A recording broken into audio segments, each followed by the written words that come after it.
बघा, तुम्हाला केरव्या तालातील एकूण 5 मुळाक्षर मी सांगणार आहे व्हिडिओमध्ये.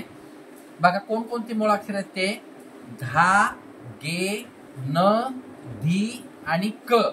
ही 5 मुळाक्षरे आहेत. पहिल्यांदा मी न अक्षर सांगणार आहे, न, ना किंवा ता सांगणार आहे. बघा, तर्जनीने चाटेवर आघात केल्यानंतर, तर्जनीने चाटेवर आघात केल्यानंतर न, ना किंवा ता अशी वेगवेगळी 3 मुळाक्षरे निघतात. बघा,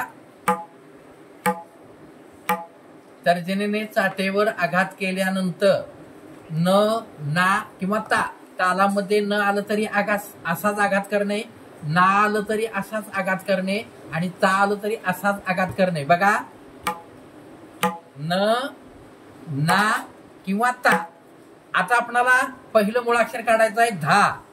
तर्जनीने चाटेवर न, ना किंवा ता अधिक डग्यावर तर्जनीने बंद आघात दोन्ही मिळून एका वेळेला आघात केल्यानंतर धा हे मुळाक्षर निघते. बघा, धा.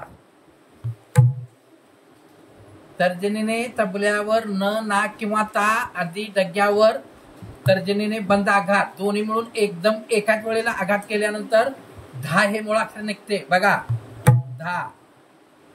आता आपल्याला गे मुळाक्षर काढायचं आहे. गे. गे. डाव्या हाताच्या मध्यमेने आपल्याकडे किंचित खुला आघात करायचा डग्यावर. गे. डाव्या हाताच्या मध्यमेने आपल्या बाजूस किंचित खुला आघात करायचा मध्यमेने, त्यावेळेला गे हे मुळाक्षर निघते. गे. आता आपणाला धी मुळाक्षर काढायचा आहे. धी. तर्जनीने शाईचा किनारा किंवा आतील बाजूस बंद आघात तबल्यावर अधिक डग्यावर मध्यमेने बंद आघात दोन्ही मिळून एकदम आघात करायचा. धी हे मुळाक्षर निघणार. बघा, धी. धी. तर्जनीने शाईचा किनारा किंवा आतील बाजूस तबल्यावर बंद आघात अधिक डग्यावर मध्यमेने बंद आघात दोन्ही मिळून एकदम आघात. धी हे मुळाक्षर. आणि सगळ्यात सोपं मुळाक्षर आहे क.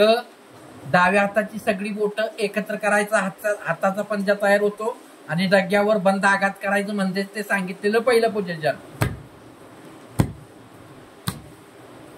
एकूण 5 मुळाक्षर झाली. बघा, कोणकोणती झाली ते सांगतो मी, वाजून दाखवतो.